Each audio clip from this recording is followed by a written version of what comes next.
Hello everyone, जय भीम, जोहार। और कैसे आप लोग? आई होप आप अच्छे होंगे।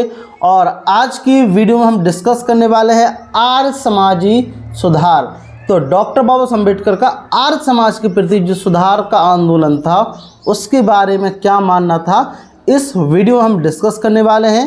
तो जैसा कि आपको पता है कि मैं इनहेलेशन ऑफ कास्ट की लगभग 6 से 7 वीडियोस में बना चुका हूं। तो हमारा चैप्टर नंबर 15 है, 15 है। आप लोग इसको पढ़ सकते हो। बुक का नाम है इनहेलेशन ऑफ कास्ट, हिंदी में चाहे तो जाति भेद का उच्छेद। और आप कोई भी प्रकाशन से आप इस बुक को खरीद कर पढ़ सकते हो। काफ़ी ज़्यादा महत्वपूर्ण है आज के परिवेश में। और प्लीज़ इस वीडियो को पूरा देखें, पूरा समझने का प्रयास करें और शेयर जरूर करें। स्टार्ट करते हैं। तो सुधारकों का एक ऐसा वर्ग है जिसका आदर्श भिन्न है। जो समाज सुधारक उसका एक ऐसा वर्ग है जो क्या है, जिसका आदर्श भिन्न है, डिफरेंट है, अलग है। ये आर्य समाजियों के नाम से जाने जाते हैं। ये आर्य समाजियों के नाम से जाने जाते हैं और इनके सामाजिक ढांचे का आदर्श चातुर्वर्ण के नाम से जाना जाता है। तो बाबा साहब अम्बेडकर बोल रहे हैं कि समाज सुधारकों का एक ऐसा वर्ग है जो क्या है, जिनको भिन्न है, अलग है, और जिनका नाम आर्य समाजी, जो डिफरेंट है। और उनका जो पूरा सिद्धांत है वो किसके ऊपर है, वो चातुर्वर्ण के नाम पर। चातुर्वर्ण मतलब ब्राह्मण, क्षत्रिय, वैश्य, शूद्र, इसके नाम से जाना जाता है। मतलब इसमें विश्वास करते हैं। इन्होंने समाज को वर्तमान भारतीय समाज की 4 जातियों के बजाय 4 श्रेणियों में बांटा है। ठीक है, तो 4000 माफ़ करना। तो इन लोगों ने 4000 जातियों के बजाय 4 श्रेणियों में 4 पार्टें डिवाइड किया है, जैसा कि मैंने आपको बताया है। और वे इसे आकर्षक बनाने तथा विरोधी विचार के निष्प्रभावी करने की नीयत से चातुर्वर्ण की वकालत करने वाली व्यवस्था को जन्म ही नहीं वरन गुण आधारित बताने से नहीं चूकते हैं। तो आपने जो आर्य समाजी होंगे उनके बारे में आपने सुना होगा, बाबा साहब अम्बेडकर बोल रहे हैं कि ये लोग जो व्यवस्था बताते हैं गुण आधारित जाति व्यवस्था के बारे में बाबा साहब अम्बेडकर बात करते हैं। और इस पर मतलब गुण आधारित बात करने से नहीं चूकते हैं। बोलते हैं ना कि जाति क्या मतलब कर्म के नाम पर है, जो वर्ण व्यवस्था वो कर्म के नाम पर। इस प्रकार से बाबा साहब अम्बेडकर बात कर रहे हैं। और जो आजकल के जो लेटेस्ट व्यक्ति है वो भी इसको स्वीकार करते हैं कि जाति है जो कर्म के आधार पर है, न कि जन्म के आधार पर, मतलब उसके गुण के आधार पर। अब डॉक्टर बाबा साहब अम्बेडकर आगे क्या लिख रहा है उसको हम आगे जानते हैं।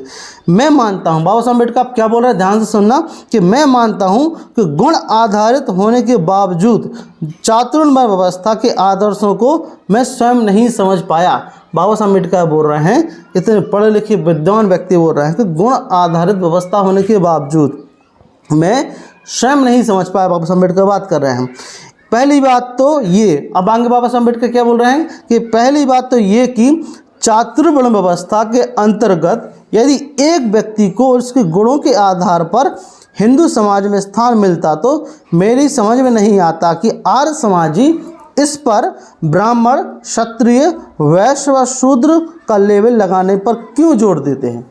बाबा साहब अम्बेडकर इस बात की बात कर रहे हैं कि यदि चातुर्वर्ण व्यवस्था के अंतर्गत मतलब गुणों के आधार पर है, तो बाबा साहब अम्बेडकर बोल रहे हैं कि मेरी समझ ये नहीं आता कि ये लोग 4 वर्ण में क्यों डिवाइड कर रहे हैं, ब्राह्मण, क्षत्रिय, वैश्य एंड शूद्र के नाम से लेवल पर क्यों जोर देते हैं। बाबा साहब अम्बेडकर बात कर रहे हैं किसी भी विद्वान को ब्राह्मण नाम दिए बगैर सम्मानित नहीं किया जा सकता। बाबा साहब अम्बेडकर किसी भी विद्वान उसको अगर ब्राह्मण नाम ना दो तो उसको का सम्मानित नहीं किया जा सकता। बाबा साहब अम्बेडकर बात कर रहे हैं बिना क्षत्रिय पुकारे किसी सिपाही को सम्मान नहीं दिया जा सकता। बाबा साहब अम्बेडकर बोल रहे हैं कि क्या किसी बिना क्षत्रिय को नाम दिए किसी सिपाही को सम्मान नहीं दिया जा सकता।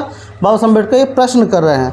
प्रश्न यह है कि यदि यूरोपीय समाज अपने सिपाहियों और सेवकों को बिना स्थायी नाम दिए सम्मानित कर सकता है, बाबा साहब अम्बेडकर बोल रहे हैं, तो हिंदू समाज इसमें क्या कठिनाई हिंदू समाज को। तो बोले यदि यूरोपीय जो समाज है बिना ब्राह्मण, क्षत्रिय, वैश्य जैसे नाम दिए सम्मानित कर सकते हैं तो हिंदू समाज को क्या तकलीफ है भाई, क्या कठिनाई है। बाबा साहब अम्बेडकर बोल रहे हैं आर्य समाजी इस तथ्य पर विचार करने की जरूरत नहीं समझते। बाबा साहब अम्बेडकर बोल रहे हैं लेकिन इन लेबलों की जानकारी रहने के खिलाफ एक और आपत्ति है। बाबा साहब अम्बेडकर बोल रहे हैं कि लोगों में बदलाव की देन ही सुधारों का कारण है। बाबा साहब अम्बेडकर बोल रहे हैं लोगों की बदलाव का देन ही सुधारों का कारण है।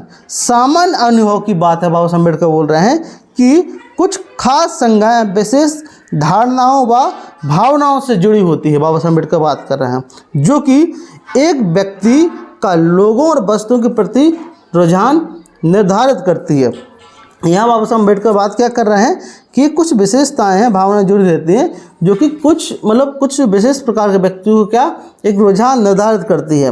ब्राह्मण, क्षत्रिय, वैश्य और शूद्र एक ऐसी संज्ञा है जो प्रत्येक हिंदू के मस्तक में विशेष एवं स्थायी धारणा से जुड़ी हुई है। बाबा साहब अम्बेडकर बोल रहे हैं यह धारणा वर्ग या श्रेणी के नाम को इंगित करती है। बाबा साहब अम्बेडकर बात कर रहे हैं जब तक ये संज्ञाएं समाज में प्रचलित रहेंगी।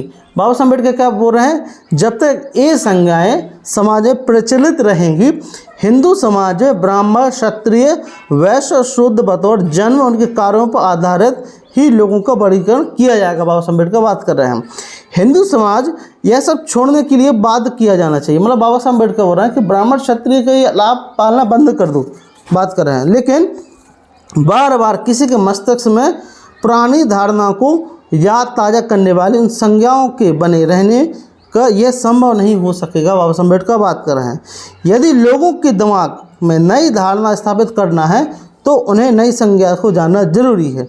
पुरानी संज्ञाओं के प्रचलन में सुधार व्यर्थ हो जाएगा। बाबा साहब अम्बेडकर यहाँ बात कर रहे हैं जो समाज का विभाजन करने वाले गुणों अनुसार ब्राह्मण, क्षत्रिय, वैश्य और शूद्र जैसी सड़ी गड़ी संज्ञा। बाबा साहब अम्बेडकर यहाँ क्या बात कर रहे हैं कि ब्राह्मण, क्षत्रिय, वैश्य सड़ी गड़ी संज्ञाओं से विभूषित करने वाली चातुर्य व्यवस्था एक धोखा है। बाबा साहब अम्बेडकर यहाँ बात कर रहे हैं। तो यहाँ पर जो सीधी की सीधी जो आदर्श समाजी जो सुधार जो आंदोलन की जो बात कर रहे हैं, जो कर रहे थे उस टाइम पर, अभी भी बोलते हैं हम आर्य समाज से, हम गुणों के आधार पर व्यक्ति बात कर रहे हैं। तो बाबा साहब अम्बेडकर बोल रहे हैं कि ये सीधी ये समस्या क्या है, ये धोखा है।